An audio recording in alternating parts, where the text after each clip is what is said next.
like there's something to be said about just the ability to spot talent, even when it's not like punching in the face. Like not everybody here had like an Ivy League degree or would have been someone that you would. Far from it. Yeah. What can you just speak to the ability to accumulate this talent? Like, was it Peter Thiel's eye for it, or was it larger within the org? It was much larger. I mean, in the sense that like, so you have a core of very talented people to begin with, right? So, these people are no slouches. Like this is Max Levchin, David Sachs, Reid Hoffman, Peter Thiel, Elon Musk. Like these are people whose themselves are super talented, right? Like any company would have been lucky to recruit any one of these people.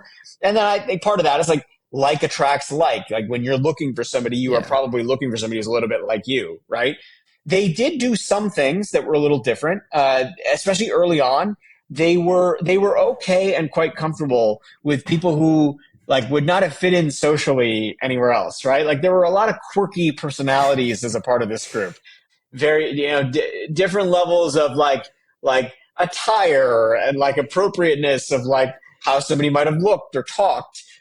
That turns out to have been a secret ingredient in some ways, because what it did is it allowed them to bring on people that might not have been able to find a job at a JP Morgan or at a Chase Bank or at, a more established like internet. Like a lot of these people would never have been employed by like a Wells Fargo, right? Yeah. But they were perfectly suited for roles at PayPal. I think it's one of the big takeaways is like in this story is like appearances can be deceiving.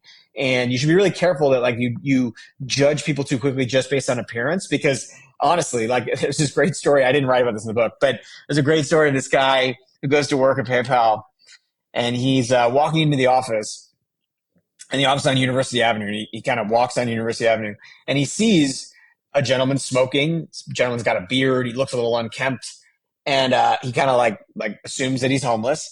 And he goes into the office. He sort of quickly goes into the door. And then all of a sudden, this gentleman who he thought was homeless walks into the office and sits at a cubicle. And it turns out that was Chad Hurley, like one of the team's designers, later co-founder of YouTube. And that this person was like, oh, he's not homeless. He's an employee. He just doesn't particularly comport himself in a certain way, right?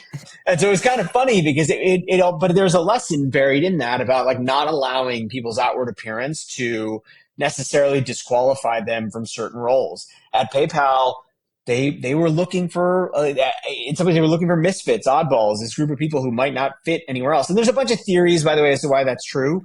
Part of it, again, is necessity. The company, when it's starting out, is competing against internet firms that have already gone public. This company hasn't gone public. They don't have, stock options might be worth nothing, low salaries, but they also know to look for people who might not fit the mold elsewhere.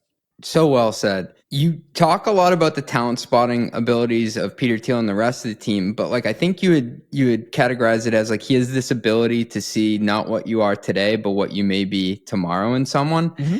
And didn't he have like this really awkward breakfast meeting the first time he met Max Levchin?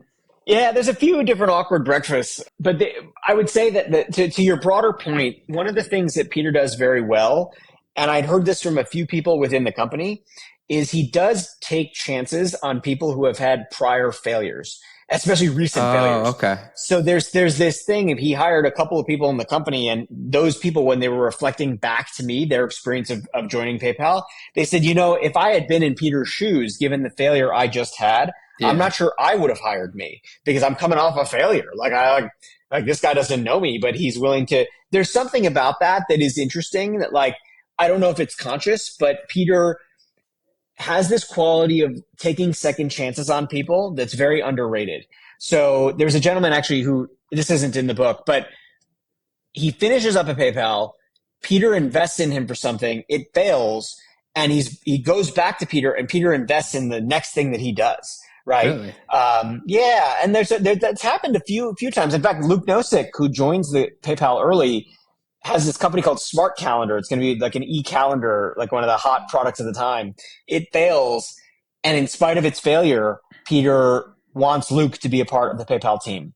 And so there is something about that, about giving talent second chances, that Peter does exceptionally well. I would say the awkward lunches and stuff, and that the breakfast, Max Levchin, when he's first meeting with Peter, they meet at Stanford, they agree to get breakfast. and Max misjudges the distance to the breakfast. So he like runs in and he's like panting and sweating and like he doesn't look particularly good. It doesn't phase Peter. He sort of sits down. He's nervous. Peter's like, okay, let's just get started. And they start talking about substance right away.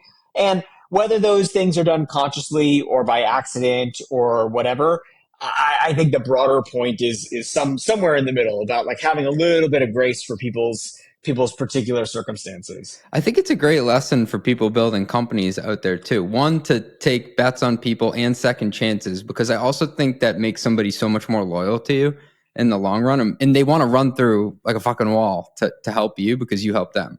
That is true. So I had heard this from a few people that they said, as soon as Peter decided to take a chance on me, it felt like, oh my God, like I have to prove him right now. And then the other thing that he did that somebody outlined is he said, I think it was Max, actually, one of the people who he said, Peter will sketch the biggest vision for you of your own life. And so he'll do like I've been on the receiving end of this, but I had heard it from several people where they said, Peter would sort of outline what the biggest, most ambitious version of you could be. And that got you really inspired. Run the Numbers is a mostly LLC production. Yelling an intro by Fat Joe. Artwork by some AI thingamajig. Podcast and video editing is done by Cleancast at cleancast.io. Nothing said on this podcast is intended to be business or investment advice. It's the sole opinion of me, a guy who feeds his dog too much ice cream and has a history of net operating losses, lol.